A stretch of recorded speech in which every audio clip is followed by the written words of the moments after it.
this this wonderful AIDS community, has been one of the biggest money pumps in the history of humanity. And who was one of the beneficiaries?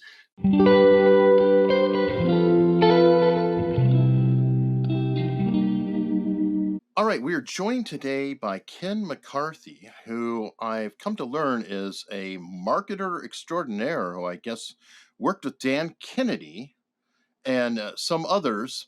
And I want to start off with the soft question today, Ken. Is Dan Kennedy sick or not? Well, he did go through a really difficult stretch. Medical science came damn near close to killing him. And in fact, he was expected to die, and they put him in hospice. And thank God when you're in hospice, they stop messing with you, and he recovered. No, but he's right. He's putting out books. He's not working at the pace he used to, but very few people can, even healthy people. But he's still absolutely productive. I still look for him for insight every day. Yeah. Okay, I was wondering about that because there was this weird mystery with him, and I saw that he was in hospice and it's essentially farewell notices, and then people are saying, "Oh, he's not," and I was just confused about that. So It was amazing. confusing, and he expected to die. The doctors expected him to die. But as I said, I love the internet because you can timestamp everything. I said people walk out of hospice. Don't forget, and he did walk out. That's amazing. Amazing. So that's a great note to start on. Yeah, I like Something that. positive. All right. Now, we're going to be talking around a subject that is kind of tough. There's a gentleman who recently got a pardon. I hate calling him a gentleman, but anyway. Who would that be? Yeah, Dr. Anthony Fauci. Our next expert is Dr. Anthony Fauci. Tony knows what to do. Dr. Anthony S. Fauci. Tony and I. We turn now to Dr. Anthony Fauci. Dr. Anthony Fauci. Dr. Anthony Fauci. Thank you so much, Dr. Fauci. My name is Dr. Tony Fauci. I'm the director of the National Institute of Allergy and Infectious Diseases at NIH.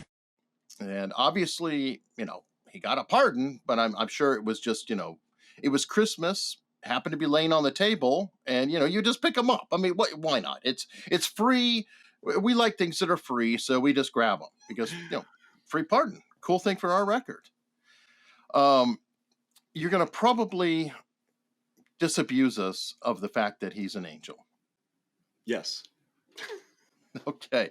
Another person who I wanted to talk about a little bit is Robert F. Kennedy Jr., who I'll say is Bobby Kennedy. A lot of people call him RFKJ. I don't know. That's a new one. I actually haven't heard that one yet, but I believe it. Yeah, it's a Megyn Kelly is the first person I heard say that. Instead of like RFK Jr., it's RFKJ. And I'm like, okay. And I've heard it kind of get caught on by different podcasters and whatnot. So okay. He, from what I understand, sourced you for a lot of the material on his book about Fauci. Yes. So here's how it happened. Soon as I saw, you can find my Twitter channel as Ken McCarthy. And if you go to February 1st and read my 2 posts, I said, this is a vaccine marketing exercise and they're going to use more speed than science in developing the vaccine. So that I kind of saw this. Why I saw it, maybe it's because of my marketing background. Maybe it's because I've been studying pharma misbehavior for decades. Probably a combination of the two. So when I saw that Fauci was the cheerleader, America's favorite doctor, science himself embodied, he's the same guy that led the Zika thing. He's the same guy that led the bird flu. Do we have horse flu? I don't think we have horse flu, but swine flu. I mean, every panic that has gone down in this country, going all the way back to AIDS, Dr. Fauci was the cheerleader. So I knew this. So I was putting out stuff to my Brass Check channel. Some people may know Brass Check. We used to have a huge following. We were the first censored people. I mean, back in the before 2010. I mean, they just slammed us. They stopped delivering my email, but that's a whole nother story. Anyway, I still have my little following. And so I was telling them, hey guys, Fauci's actually maybe not the nicest guy in the world, maybe not the most honest guy in the world, certainly not the best doctor in the world, certainly not the best scientist in the world. And I was despairing that anybody else was getting this. And I noticed that Robert F. Kennedy Jr. or Bobby was also posting things like about that at the same time in April. And then in March of 2021, I heard, thank God, because it was almost a state secret, that he was writing a book on Fauci. And I'm like, oh my God, I got to get to him. So I did it the old fashioned way, the old direct mail way. I wrote a physical letter to him and I said, and I did. I had stacks of stuff. And I said, I'll give it all to you. You can have anything you want. And mirabile dictu, what is that? It's a Latin. It means miracle happened. He called me and I was intimidated because he's a Kennedy, and he goes, hi, this is Bobby. And I'm like, I can't call him Bobby. He's Mr. Kennedy, But in any event, I sent him all my stuff. And I also sent him my film, which I put out in August of 2020. I was putting it out piecemeal starting in April of 20, but in August, I just let it go. And the whole thing. And it's called Fauci's First Fraud. And anybody can watch it. It's at faucisfirstfraud.com. So I also sent him that film. And he and the people that he was working with were blown away, and they cited it 28 times. I'm also mentioned, I'm singled out with Robert Malone and Meryl Nass and some other people that gave him really, and Celia Farber, John Lauriston, who gave him really important, shaping information. And I think between Celia and Robert Lauriston, who we might talk about a little later, and we are the ones that inspired him to devote so much of the book to the 80s and the AIDS. There's 5 chapters on it, and I don't think that was part of the original plan. Well, I'd actually like to go back into it because it's all kind of blurry to me. I lived through the 80s. Yeah, and me by the way, too. Yeah. Worst time to be a teenager. Come Terrible. on. Are you kidding? What was it? They really did a number on us, man. Yeah, Adam Carolla pointed out, and I thought it was so perfect. He's like, the best time to live was, full Coke and pre-AIDS. We'll talk about that maybe. But it was like, but it was more fun. That's for sure. Yeah, obviously, as a teenager, I was terrified to do anything, and I've come over time to say, well, perhaps that some of that was good in terms of marketing, while most straight heterosexual people did not get it. That didn't mean they were immune. It didn't mean it couldn't happen. But I think things possibly were exaggerated beyond the focus in order to get funding, to get support, and to help the mindset of the community, not ghettoizing the condition. Would that be a fair statement? You're being very kind to these people. But yeah, they were certainly out to raise money for themselves. And believe it or not, $500 billion, and it's in my book, Fauci's First Fraud. You can see the chart straight from the NIH. $500 billion has been spent on this very deadly disease. We'll talk about how deadly it is in a second. And I believe in AIDS. I do. I'm not a denier. But $500 billion has been spent to find a vaccine, to find the cure. And they didn't come up with anything. So let me just say this, excuse me. This wonderful AIDS community, has been one of the biggest money pumps in the history of humanity. And who was one of the beneficiaries? The Bill and Hillary Clinton Foundation, and on it goes. It was a great money and remains to be a great money laundering operation. It comes from the taxpayers through the federal government to all the friends of Fauci and company. Well, good. Since you're deep into this, you can explain. From what I understand, AIDS or HIV is just considered a chronic condition now, like herpes, and is treated with a series of medications, and people are just living complete lives, just having to take some medications. Is that accurate? Yeah, I mean, what AIDS is autoimmune Deficiency what's the D? syndrome. Autoimmune deficiency, of course. Syndrome. Mm-hmm. Not an illness. It's a syndrome, which means it's a collection of symptoms. And you can absolutely, by environmental methods, lifestyle methods, completely destroy your immune system. Just beat it to a pulp. And that's called AIDS. Okay? Now. So it's a result of factors? Okay. let's get to this because it's important. People need to understand this. You don't just walk down the street and a bird craps on you and suddenly you've got AIDS. Okay?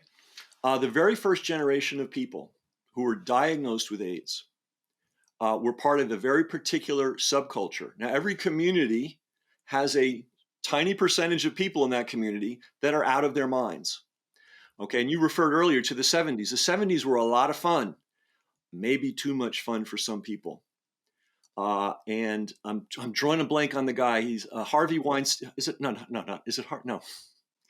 There's a famous gay activist who was also involved in Broadway. Oh, yes. Yeah, I know who you're talking about.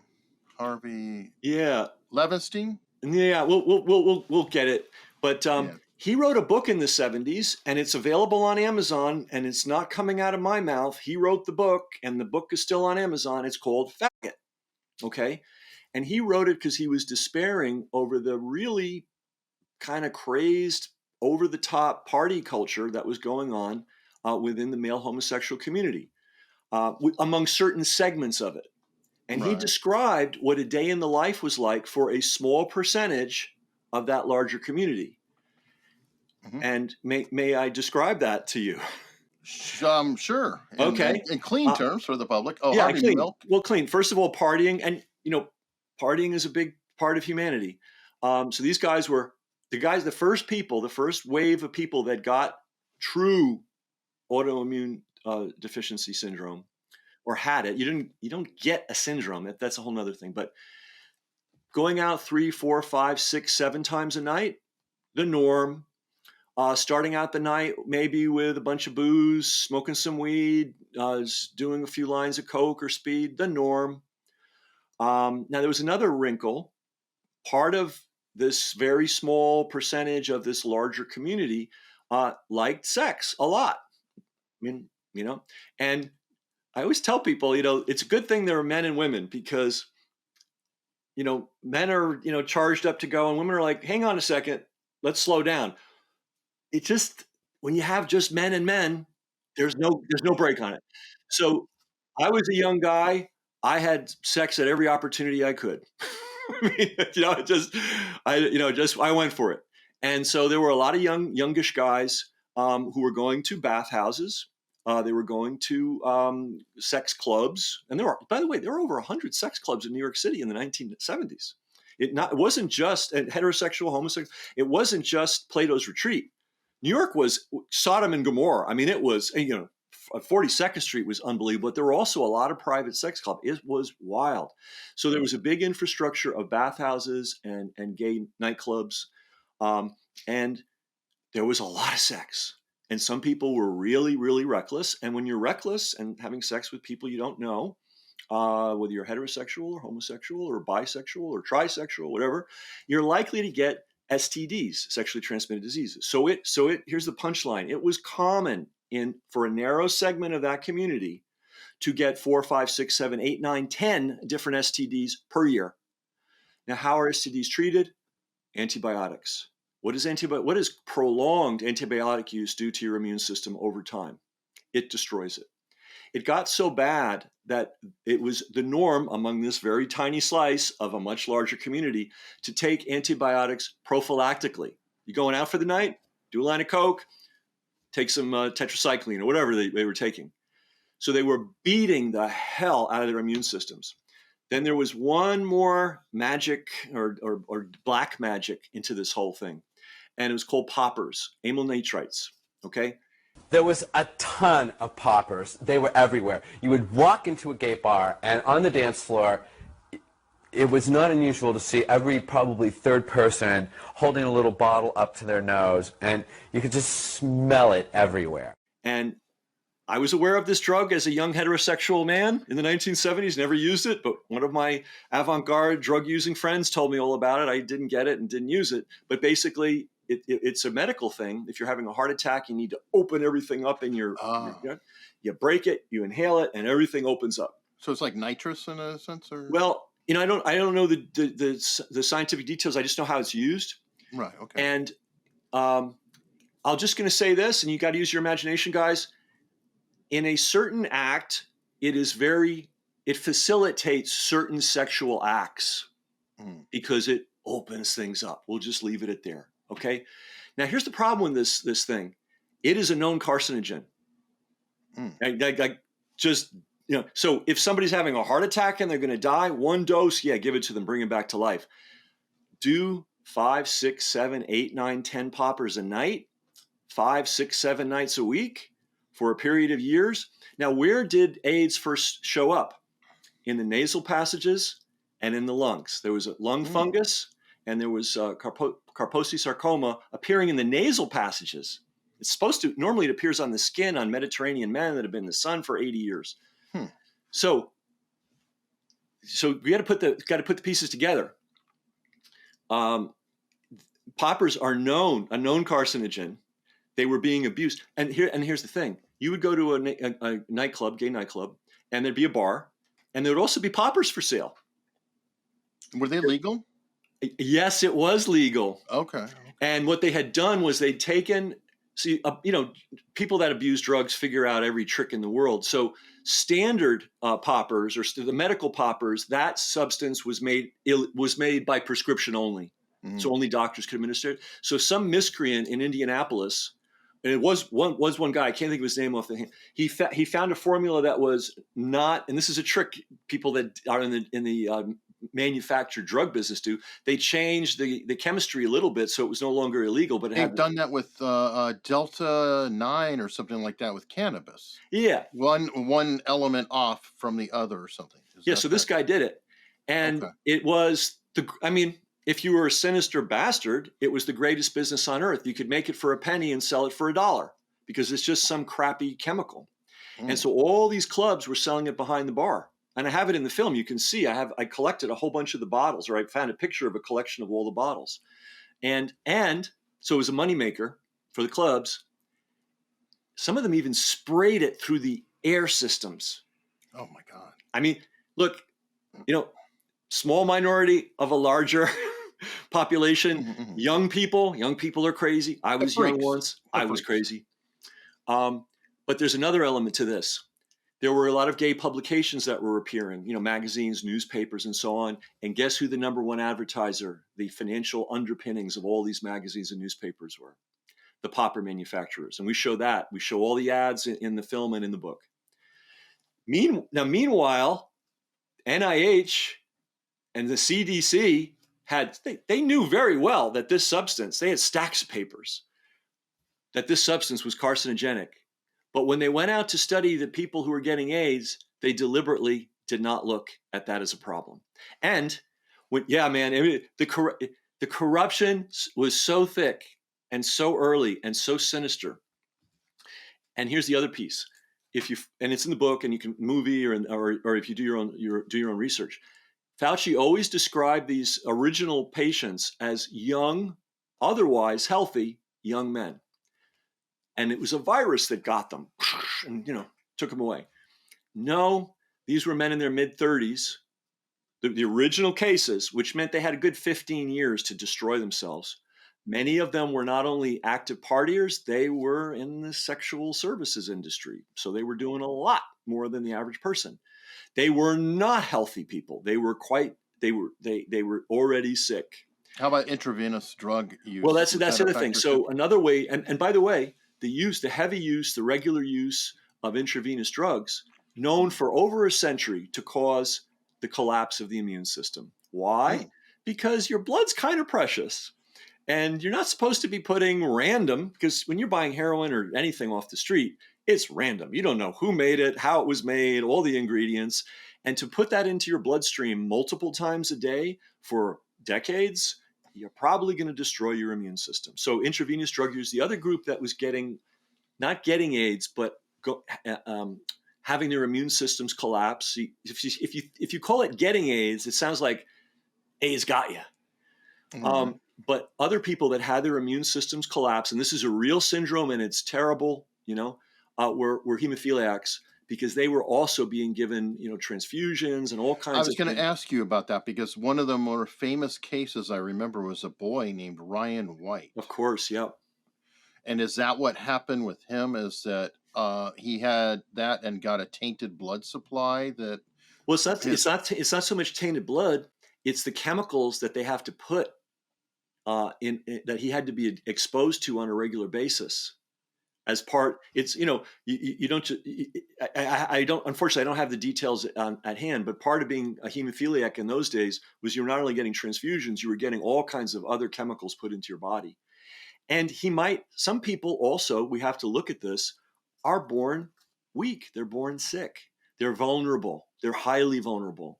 So I'm glad you brought up, Ryan, because there was a lot of showbiz being used to push the AIDS narrative a lot. And I think it reached a peak when Oprah Winfrey, and I wish I could find the darn clip. It was there and now it's gone. But in front of her, remember, she was once the queen of television. I think she had yes, yes. 40 million viewers. I mean, it was something Well, her book insane. club was instant. She was like Johnny Carson for authors. Right. Yeah. And she did a show where and I think it was like 1980, I don't know, something in the late 80s. And she said, within 5 years, 1 out of 5 people in this audience will be dead from AIDS. She said that on TV to a TV audience of 40 million. So yeah, there was a terror campaign, and I looked at it. I'm like, oh my God, this coop thing. We were going to call it what the beer virus, or beer bug. the beer buzz, the Mexican beer bug. Blame Mexico now.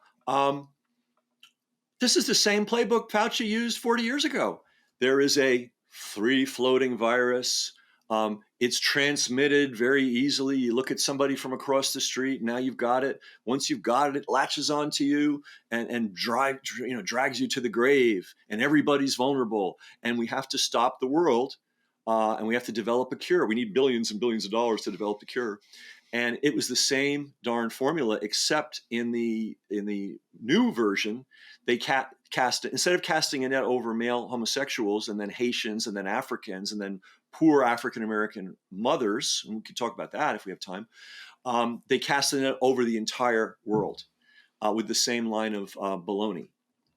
Now, one interesting result of this, or what I thought was an observable result, was that the poorest of African countries, etc., tended to have very little of the recent virus, almost as if income levels were a preventative.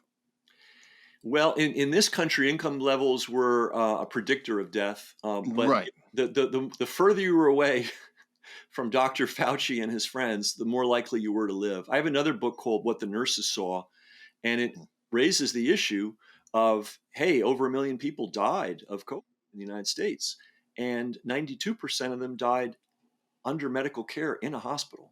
Right, we're going to watch that word, but also okay. I remember in sorry. April of no problem in April of 2020 or 2021, I don't remember. I actually interviewed John McAfee, who later passed away.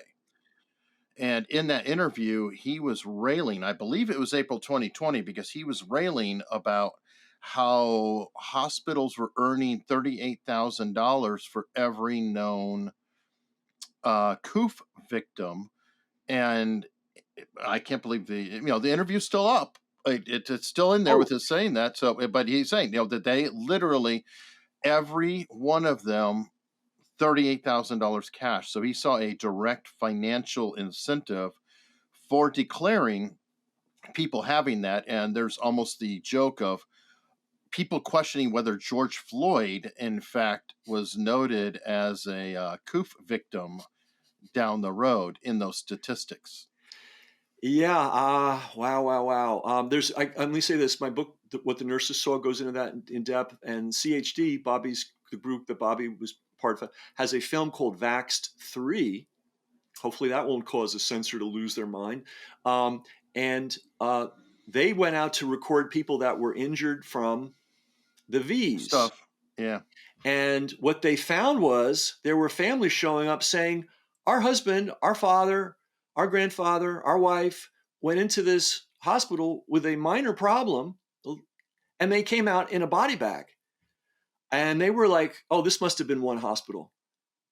And then they went to another city with their bus, and it was like, oh, wait a minute, we're hearing the same story in this city and this city. And suddenly they realized, oh my God. So basically, if you ended up in a hospital with a Mexican beer virus diagnosis, you entered an alternate medical and legal reality. Okay, now check this out, and this never made it to even the alternative news. You were denied ibuprofen. You were denied inhalable steroids. There is no case in the history of the universe, the modern universe, whereby someone with a respiratory infection would be denied Advil and denied inhalable steroids. They Question on deliberately that. kept these people off the thing that would help them. And then they said, we have a brand new thing that Dr. Fauci loves and approves. It's from his good friends, and it's called remdesivir. Well, speaking of Africa, they used remdesivir to try to treat Ebola, and it was blowing up people's organs.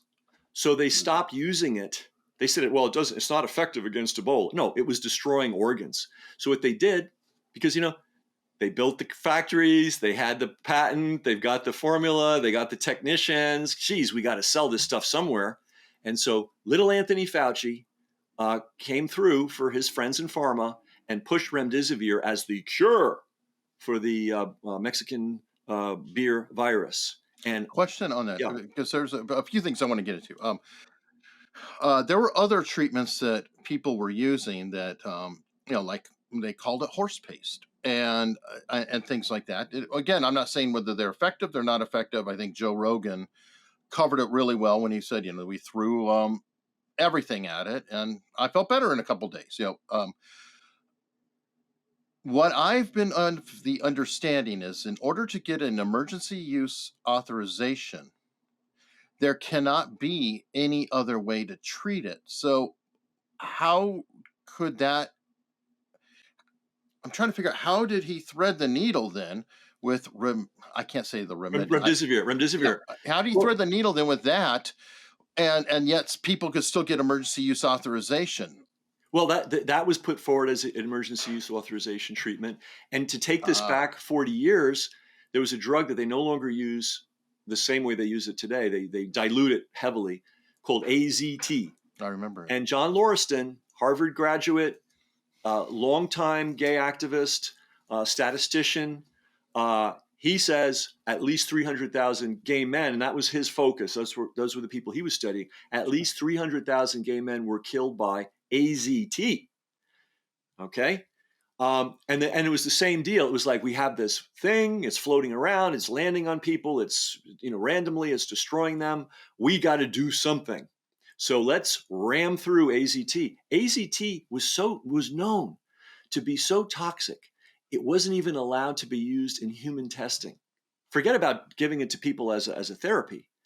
And because there was no cure, and because there was an emergency, it was given special legal status, and it was flooded. It was given to everybody. I know at least 2 people that I'm sure died of that. They did not die of the actual disease that they claimed that they had.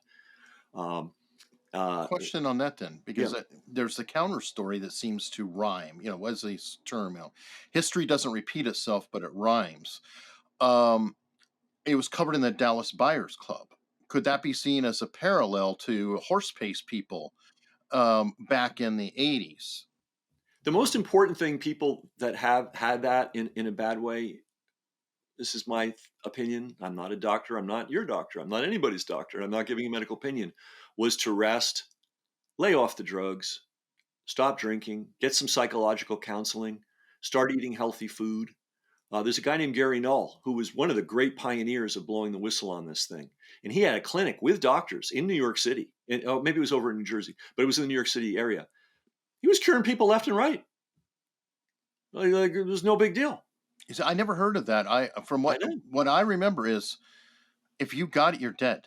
Well, exactly. It's 100% death rate. I knew a guy who was a mentor of mine, a business mentor of mine, and I guess he was gay. I didn't know. And he got the diagnosis, went home and blew his brains out. And a lot of people did that, by the way. That was not an uncommon reaction, because it was present. You're right. That was the thing. If we do a PCR on you, and we, And we could talk about PCR and what a fraud that is. I mean, the technology is real. Well, actually, sorry to interrupt. Yeah. That jumps into another person who I've interviewed a couple of times. Trisha Morrison, her husband Tommy Morrison, was supposedly had HIV and was claimed to have died of AIDS, and his necropsy after he was dead, there was no HIV. Yeah, here's the thing you AIDS. need to know, and this will simplify everything for everybody. There are people who have died of AIDS, which is a real thing, who have no HIV.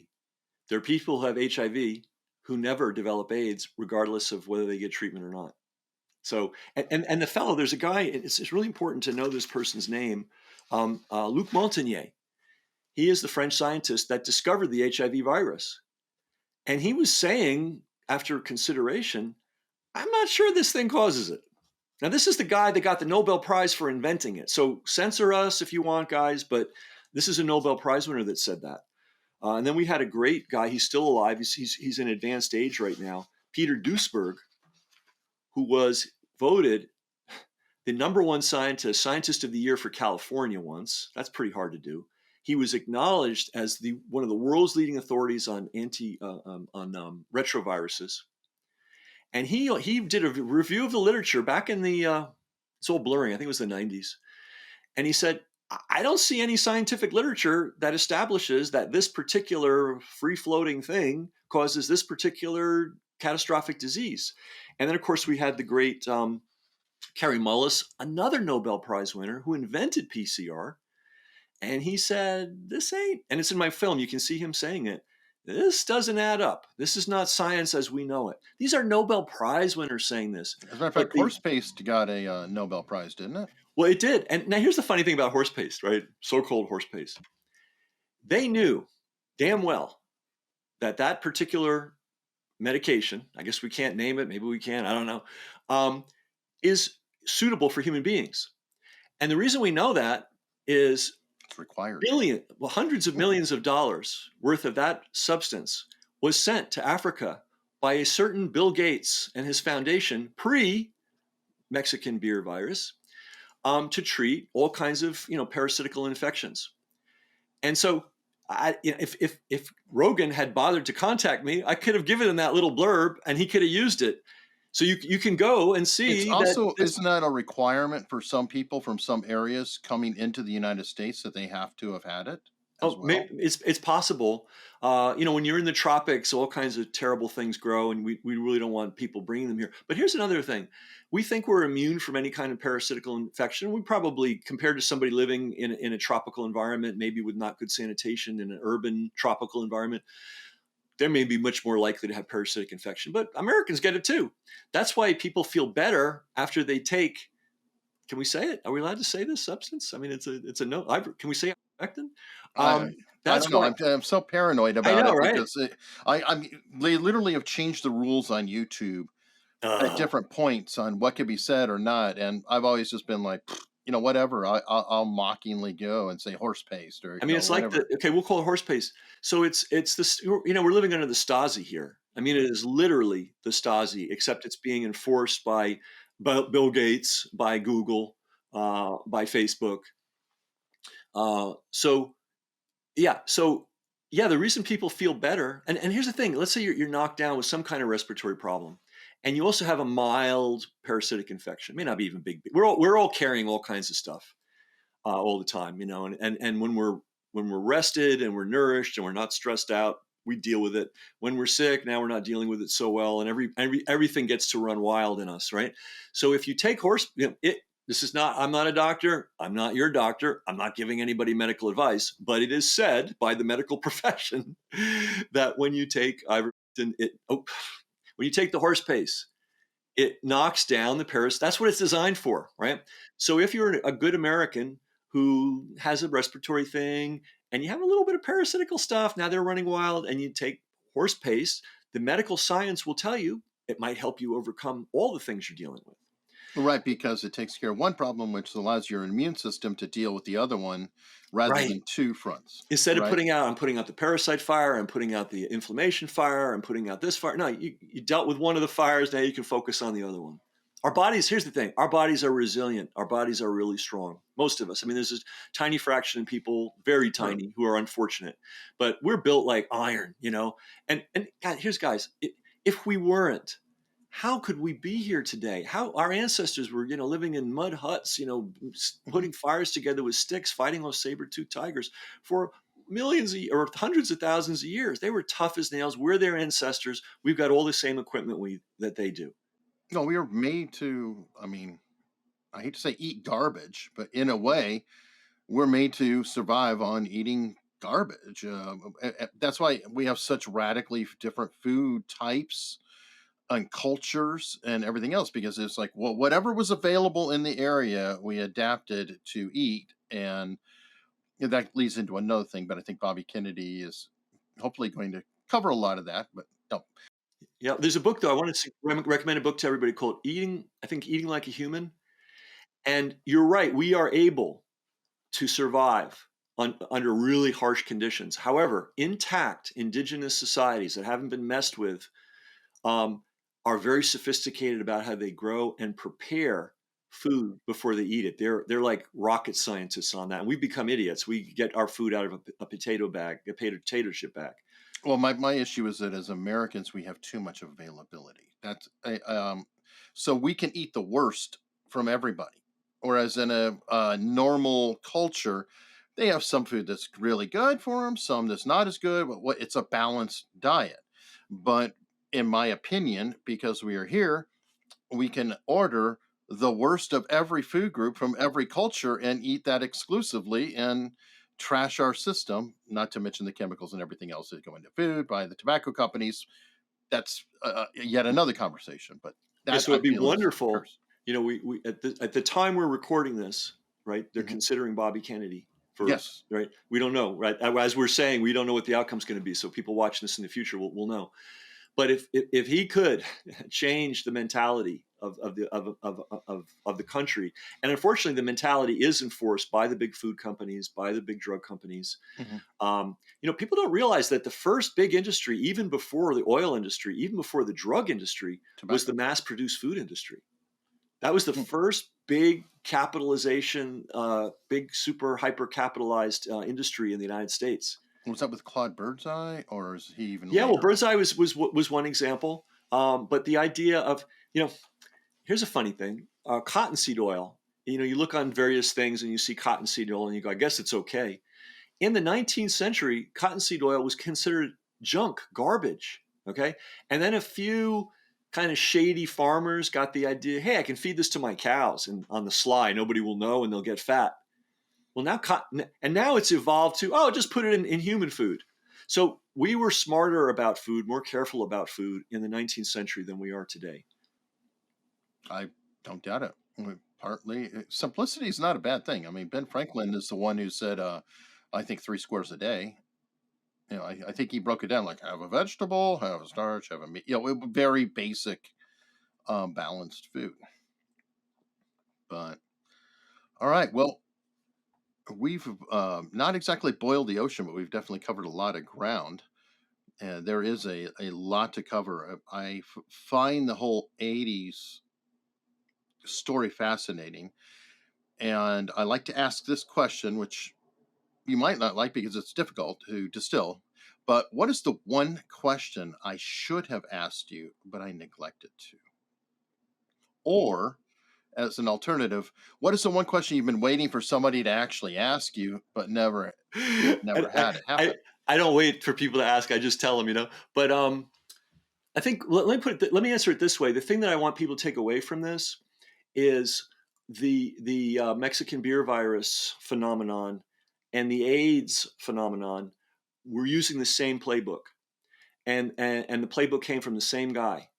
And the playbook was, let's declare a virus emergency. Let's scare people out of their minds, tell them we're working on a cure, and then take some substances that were previously either banned or withdrawn from the market and give them, change the laws, race them through, and give them to people. I'm describing the AIDS event, and I'm describing the Mexican beer virus event. Okay, this the same guy as Dr. Anthony Fauci. Yeah. Hey, here's a little factoid I always like to share. The CDC, which is not NIH, but they're related.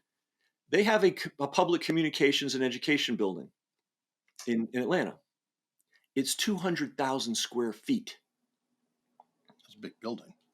Yeah. So that means where you and I are doing podcasts and trying to educate, people, and we're being censored and all this, you can pack a lot of full-time employees in a building with 200,000 square feet. And, they're right down the street from CNN. So they're wired. And by the way, here's another important thing. They completely wired everything. People always ask me, well, Ken, it must have been real because everybody recognized it at the same time. That would be the Mexican beer virus. I said, well, if you have a car already built, all I have to do is stick a key in and turn the ignition. Over 40 years with their 200,000 square foot building and all the money they were getting from AIDS, and man, that was the money spigot of all money spigots. They built a communications network. By the way, here's another thing. Why did every public health person go along with the recent event? Not all of them did. Many of them quit, but a lot of them stayed. Why? Because you cannot be a governor. You cannot be a mayor. You cannot be the head of public health at county, state, or town level if you don't genuflect at the altar of Anthony Fauci and his AIDS narrative. So that's why everybody jumped into line right away. The communications infrastructure was like, the Taj Mahal of communications infrastructures, and you had everybody in place who was going to the flag went up, they saluted it. That's why we had what we had with the Mexican beer virus. Now, Anthony Fauci did get a pardon and cannot be criminally prosecuted federally in the United States. I do not know if he can be prosecuted by the states, or if he can be prosecuted by other countries, or if he could be held civilly liable. I don't know if you've researched any of that, but does he have any vulnerability after his pardon? Here's another backstory. He and I went to the same high school, and I am offended at a genetic level that this piece of human whatever went out and did this, And so it's like, I'm like that, the old martial arts movies where you have the bad student, he goes out and then another student is sent out to go and kill him. That's how I envision myself. So I have looked into the legal thing really carefully. There's another way he could get tripped up. By the way, his attorneys did not accept the pardon immediately. They considered it for about a week because it's not so simple. Here's how they could get him if they want to get him. Call him into Congress now, ask him under oath. He has a choice of either telling the truth, at which case we'll all know he's a monster, and that's sort of a win, or he lies again. And then he can be held in contempt of Congress because he's violated. I mean, it's what was that? Perjury.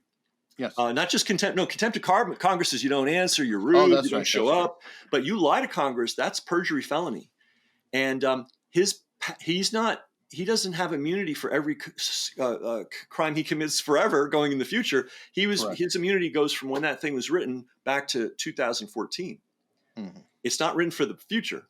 So they can I have a question about the dates. Now, some people say that it's deliberately tying it back to the Obama administration. My personal opinion was it was written as cover for other pardons that also went back 10 years, rather than saying, gee, Hunter Biden's problem started in 2014.